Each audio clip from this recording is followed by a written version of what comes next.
Hello students, it's Anuradha ma'am here. Welcome to my YouTube channel make concept easy. आज के video lecture में एक important topic explain करने जा रही हूँ जो 11th क्लास का तो इम्पॉर्टेंट टॉपिक है ही है, इसके साथ साथ सीए फाउंडेशन का भी ये एक इम्पॉर्टेंट टॉपिक है जिसका नाम है बैंक रिकंसिलिएशन स्टेटमेंट, जिसे हम शॉर्ट में कहते हैं बीआरएस। देखो, यूजुअली क्या होता है कि जब बच्चे बीआरएस का क्वेश्चन अटेम्प्ट करते हैं तो वो कंफ्यूज हो जाते हैं कि कौन से आइटम को हम ऐड के कॉलम में लिखें और कौन से आइटम को माइनस के कॉलम में। और यहां तक कि उनको ये भी समझ नहीं आता है कि स्टार्टिंग पॉइंट को हमें प्लस के कॉलम में लिखना है कि माइनस के कॉलम में, क्योंकि बीआरएस के क्वेश्चन में 4 तरह के टाइप के क्वेश्चन होते हैं। इसमें से एक टाइप आपके एग्जाम में पूछी जाती है। तो अगर आप आज का पूरा वीडियो लेक्चर स्टार्टिंग से एंड तक देखते हैं तो एक ही वीडियो लेक्चर में मैं आपको चारों टाइप डिटेल्ड वे में एक्सप्लेन करूंगी कि किस तरह से कौन सा आइटम आपको प्लस के कॉलम में लिखना है और कौन सा माइनस के कॉलम में। सबसे पहले मैं आपको बताती हूँ बीआरएस होता क्या है। देखो, यूजुअली क्या होता है कि फर्म एक करंट अकाउंट खोलती है बैंक में। जो भी बैंक से रिलेटेड ट्रांजैक्शंस होते हैं उन्हें रिकॉर्ड करने के लिए वो अपनी कैश बुक में एक बैंक का कॉलम बनाती है। जब भी वो पैसा बैंक में डिपॉजिट करती है तो वो हमेशा कैश बुक के डेबिट साइड रिकॉर्ड करती है, और जब भी वो बैंक से विड्रॉ करती है मनी तो उसे कैश बुक के क्रेडिट साइड रिकॉर्ड करती है। इसी तरह से बैंक भी फर्म का एक सेपरेट अकाउंट खोलता है और जब मनी डिपॉजिट की जाती है तो उसे फर्म के अकाउंट में क्रेडिट कर देता है, और जब मनी विड्रॉ की जाती है कस्टमर के द्वारा तो उसे फर्म के अकाउंट में डेबिट कर देता है। तो देखो, जब एक ही समय में दोनों बुक में ट्रांजैक्शन होते हैं तो दोनों बुक एक दूसरे से टैली होनी चाहिए, किसी तरह का कोई डिफरेंस दोनों बुक में नहीं होना चाहिए। लेकिन कई बार क्या होता है कि ये दोनों बैलेंस टैली नहीं होते। हो सकता है किसी सर्टेन डेट को कुछ ट्रांजैक्शंस कैश बुक में रिकॉर्ड कर दिए गए हों लेकिन बैंक के पासबुक में रिकॉर्ड ना हुए हों, और हो सकता है बैंक की पासबुक में रिकॉर्ड हो गए हों लेकिन कैश बुक में रिकॉर्ड ना हो। तो इस वजह से इन दोनों बुक में डिफरेंस अराइज हो जाता है। तो देखो, एक स्टेटमेंट प्रिपेयर किया जाता है डिफरेंस के रीजन को आइडेंटिफाई करने के लिए और दोनों बुक के बैलेंस को रिकंसाइल करने के लिए। इसे हम कहते हैं बैंक रिकंसिलिएशन स्टेटमेंट। अब देखो, बैंक रिकंसिलिएशन स्टेटमेंट में 4 टाइप हैं। पहली टाइप है debit balance as per cash book, दूसरी है credit balance as per cash book, तीसरी है debit balance as per passbook, और चौथी है credit balance as per passbook. देखो, ये जो 2 बैलेंस है, debit balance as per cash book और credit balance as per cash book, ये फर्म प्रिपेयर करती है। ये फर्म की कैश बुक में बैंक कॉलम होता है जिसमें डेबिट और क्रेडिट बैलेंस दिखाया जाता है, और जब भी बैंक के साथ कोई भी ट्रांजैक्शन होता है तो फर्म की कैश बुक में डेबिट साइड और क्रेडिट साइड रिकॉर्ड किया जाता है। और जो 2 ये टाइप है, debit balance as per passbook and credit balance as per passbook, ये दोनों बैंक के बैलेंस है। ये बैंक प्रिपेयर करता है, फर्म के नाम से एक सेपरेट अकाउंट खोलता है। जब भी मनी डिपॉजिट की जाती है तो वो फर्म के अकाउंट को क्रेडिट कर देता है, और जब भी मनी विड्रॉ की जाती है तो वो फर्म के अकाउंट को डेबिट कर देता है। अब देखो, 2 बुक यहाँ पर फेवरेबल है और 2 अनफेवरेबल। फेवरेबल कौन कौन सी है? एक बुक है debit balance as per cash book और दूसरी है credit balance as per passbook. ये दोनों बुक फेवरेबल बुक है। इसका मतलब क्या हुआ कि amount is lying deposited with the bank, हमारा पैसा बैंक में जमा है, तो इसे हम कहते हैं फेवरेबल बैलेंस। अब जो 2 बुकें बच गई ये है अनफेवरेबल। ये कौन सी है? Credit balance as per cash book और दूसरी है debit balance as per passbook. ये दोनों बुकें ओवरड्राफ्ट दिखा रही है। ओवरड्राफ्ट को हम कहते हैं अनफेवरेबल बैलेंस। ओवरड्राफ्ट किसे कहते हैं? जब आप एक्सेस विड्रॉल करते हैं, जब आपका डिपॉजिट कम है और ज्यादा मनी आप बैंक से विड्रॉ करते हैं, वो होता है ओवरड्राफ्ट। अब देखो, इन चारों टाइप में से एक टाइप आपके एग्जाम में पूछी जाती है। तो किस तरह से आप स्टार्टिंग करते हैं क्वेश्चन की। सपोज सबसे पहले मैं ले रही हूं first type, debit balance as per cash book. देखो आपको सिर्फ debit balance as per cash book के ही आइटम्स को ध्यान रखना है। इन आइटम्स को ध्यान रखते हुए आप जो और 3 टाइप हैं उनको सोल्व कर पाएंगे। आपको सिर्फ एक ही टाइप के आइटम्स को याद रखना है कि कौन से आइटम को हम ऐड करेंगे और कौन से को डिडक्ट। तो देखो जब आपका क्वेश्चन शुरू होता है debit balances per cash book, तो सबसे पहले आप स्टार्टिंग पॉइंट लिखेंगे debit balance as per cash book, और अमाउंट को आप हमेशा प्लस के आइटम में, प्लस के कॉलम में दिखाएंगे। क्लियर। अब देखो कौन कौन से आइटम्स आपको ऐड करने हैं। यहाँ पर मैंने 5 आइटम दिखाए हैं जो आपको ऐड करने हैं, और 5 आइटम मैंने यहाँ लिखे हैं जो आपको डिडक्ट करने हैं। कौन कौन से 5 आइटम है। पहला आइटम आता है check issued but not yet presented for payment.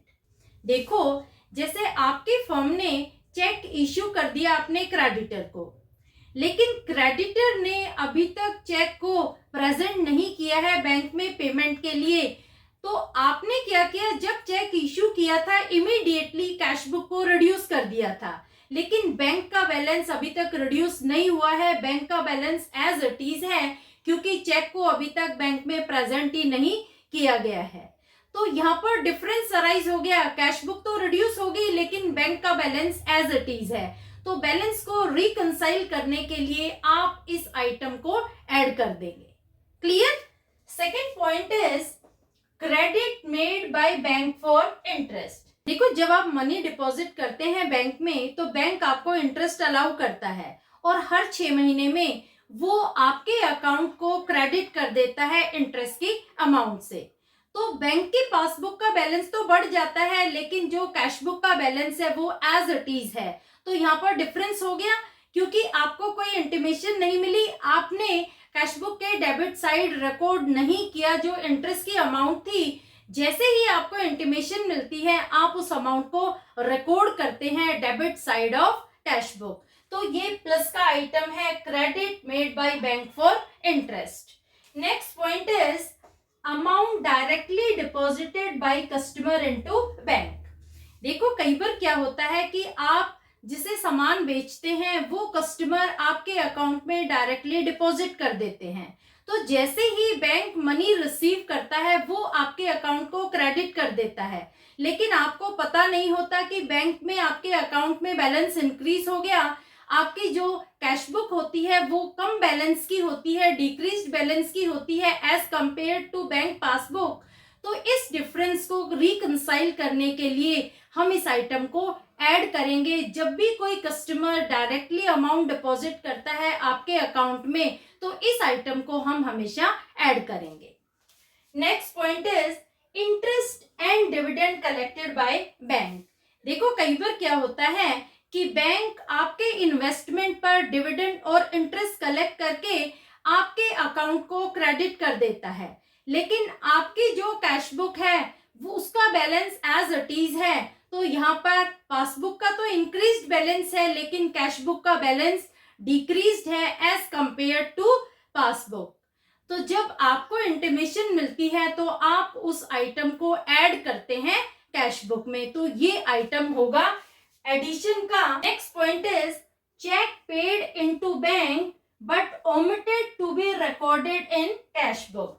देखो जब किसी कस्टमर ने आपको चेक दिया, आपने चेक को डिपॉजिट कर दिया बैंक में पैसा आ गया, आपके अकाउंट को क्रेडिट कर दिया गया, पासबुक का बैलेंस इंक्रीज हो गया, लेकिन आप भूल गए उस एंट्री को रिकॉर्ड करना कैश बुक में। तो दोनों बुक के बैलेंस में डिफरेंस आ जाएगा, बैंक की पासबुक इंक्रीज होगी और आपकी जो कैश बुक है वो डिक्रीज होगी। तो इस आइटम को हम हमेशा ऐड करेंगे when cheque is paid into bank but omitted to be recorded in cash book. तो ये 5 आइटम है जो हमेशा आपको ऐड करने हैं when debit balance as per cash book आप क्वेश्चन स्टार्ट कर रहे हैं तब। क्लियर। अब 5 आइटम मैं आपको बता रही हूँ जो आपको डिडक्ट करने हैं जब आप क्वेश्चन प्रिपेयर कर रहे हैं as per debit balance as per cash book. देखो पहला आइटम क्या आता है, cheque send to bank for collection but not yet credited by bank. देखो इसका मतलब क्या हुआ कि जैसे ही आपको कोई चेक मिला, आपने तुरंत उसे डेबिट साइड में रिकॉर्ड कर दिया और बैंक में डिपॉजिट कर दिया, तो आपकी कैश बुक का बैलेंस तो बढ़ गया, क्योंकि इमीडिएटली आपने उस अमाउंट को रिसीव्ड के कॉलम में दिखा दिया। लेकिन बैंक तो तभी दिखाएगा उस अमाउंट को जब वो एक्चुअल में अमाउंट रिसीव करेगा दूसरे बैंक से, तभी वो आपके अकाउंट को क्रेडिट करेगा। तो यहाँ पर दोनों बुकों के बैलेंस में डिफरेंस आ गया। जो बैंक की पासबुक है उसमें बैलेंस डिक्रीज्ड है और आपकी कैश बुक में बैलेंस इंक्रीज्ड है। तो इसे रिकंसाइल करने के लिए आप कैश बुक में से बैलेंस को डिक्रीज करेंगे। समझ आ गया? तो ये आइटम है माइनस का। When cheque is send to bank for collection but not yet credited. Yet credited का मतलब क्या हुआ कि अभी तक वो पैसा आपके अकाउंट में जमा नहीं हुआ है, लेकिन आपने कैश बुक के बैलेंस को इंक्रीज दिखा दिया है। तो दोनों के बैलेंस को टैली करने के लिए आप कैश बुक के बैलेंस को रिड्यूस करेंगे। Next item is cheque send to bank for collection but dishonoured by bank. इसका मतलब क्या हुआ कि जैसे ही आपको कोई चेक मिला कस्टमर से, आपने उसे इमीडिएटली कैश बुक के डेबिट साइड रिकॉर्ड कर दिया, यानी आपने कैश बुक के बैंक कॉलम को इंक्रीज कर दिया। और जब आपने बैंक में डिपॉजिट किया चेक को, तो वो चेक डिसऑनर हो गया, यानी आपके अकाउंट में पैसा नहीं आया, आपके अकाउंट को क्रेडिट नहीं किया गया। तो यहाँ पर दोनों बुक के बैलेंस में डिफरेंस हो गया। जो आपकी कैश बुक है वो इंक्रीज्ड बैलेंस दिखा रही है और बैंक की पासबुक में डिक्रीज्ड बैलेंस है। तो इन दोनों को टैली करने के लिए हम कैश बुक के बैलेंस को डिक्रीज करेंगे। क्लियर?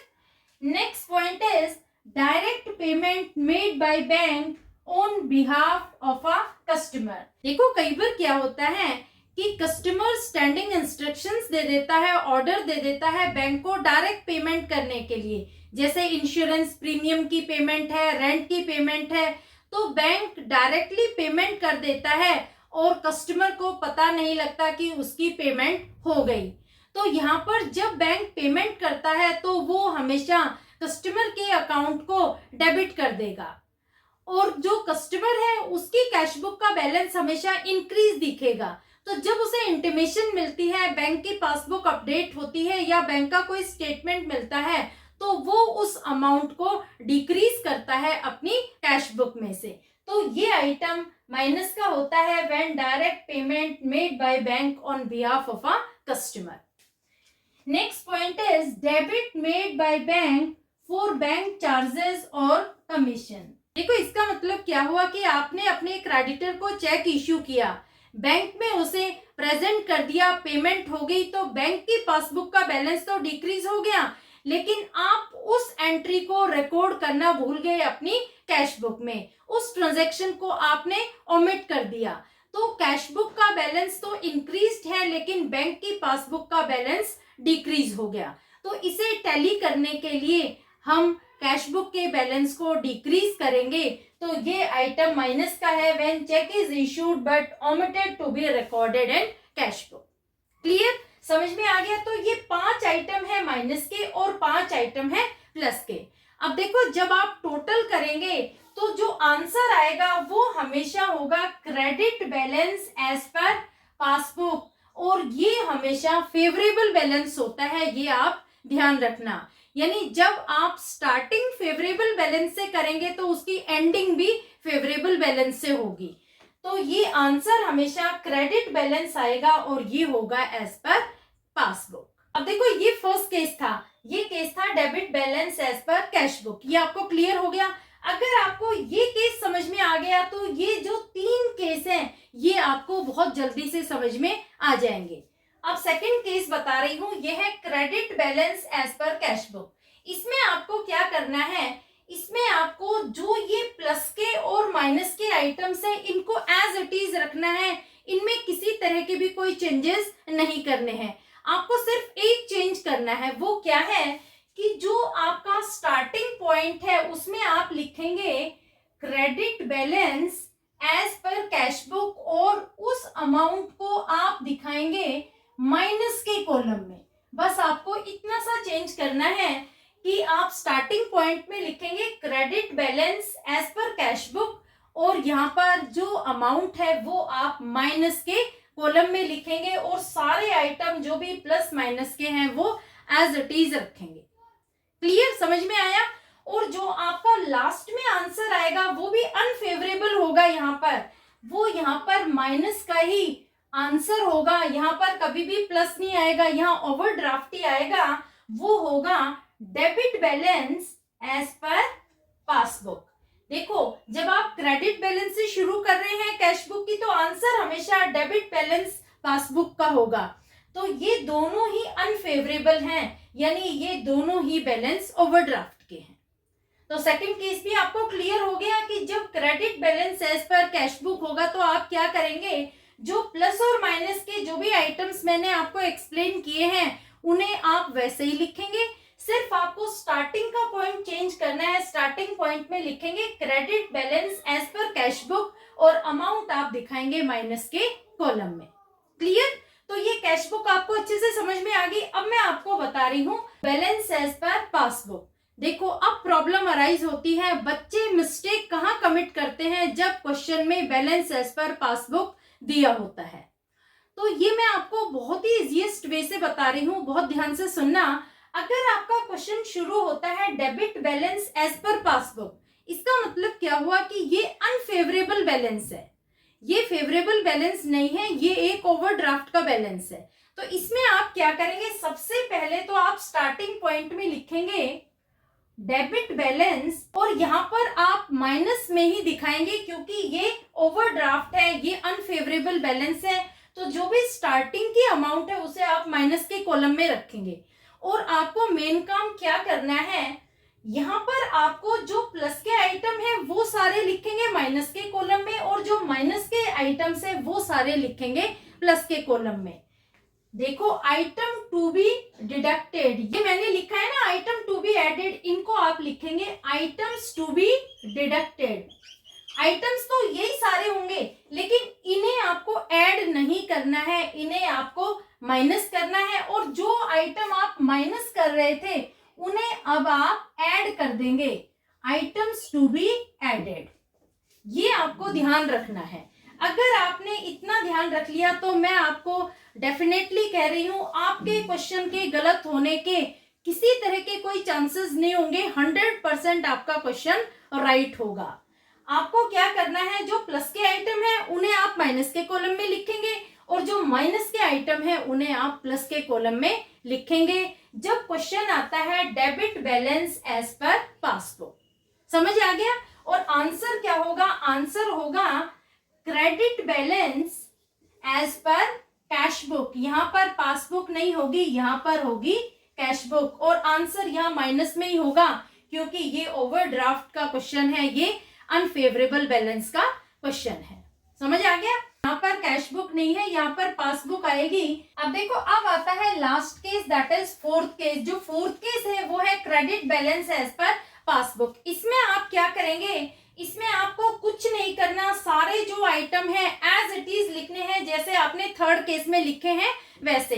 सिर्फ आपको एक चेंज करना है। आपको क्या करना है, डेबिट की जगह लिखेंगे credit balance as per passbook, और जो अमाउंट है उसे आप दिखाएंगे प्लस के कॉलम में। सिर्फ स्टार्टिंग बैलेंस को ही आपको चेंज करना है। जब आप क्वेश्चन को स्टार्ट कर रहे हैं और जो अमाउंट लिखेंगे उस अमाउंट को आप प्लस के कॉलम में दिखाएंगे। सिर्फ इतना ही चेंज करना है आपको जब आप फोर्थ केस करेंगे। और जो मैंने यहाँ ऐड के आइटम लिखे हैं वो ऐड के कॉलम में लिखेंगे, और जो माइनस के आइटम है उन्हें आप माइनस के कॉलम में लिखेंगे। और आंसर क्या होगा, आंसर होगा debit balance as per cash book, और यहाँ पर जो बैलेंस आएगा वो भी होगा प्लस का।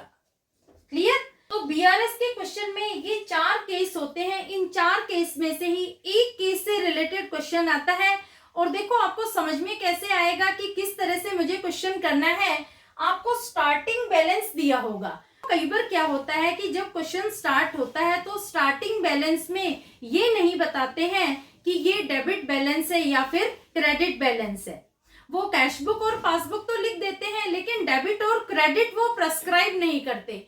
तो आप हमेशा उसे एज्यूम करेंगे एज फेवरेबल बैलेंस। अगर आपको कैश बुक का बैलेंस दिया है और डेबिट और क्रेडिट नहीं बताया तो आप कैश बुक का हमेशा उसे डेबिट बैलेंस लेंगे, और अगर आपको पासबुक का बैलेंस दिया है तो आप उसे हमेशा पासबुक का क्रेडिट बैलेंस कंसिडर करेंगे। क्लियर? तो होपफुली ये चारों केसेस आपको अच्छे से समझ में आ गए होंगे। फिर भी किसी तरह की कोई क्वेरी बीआरएस से रिलेटेड हो तो feel free to comment in comment box. Thank you so much.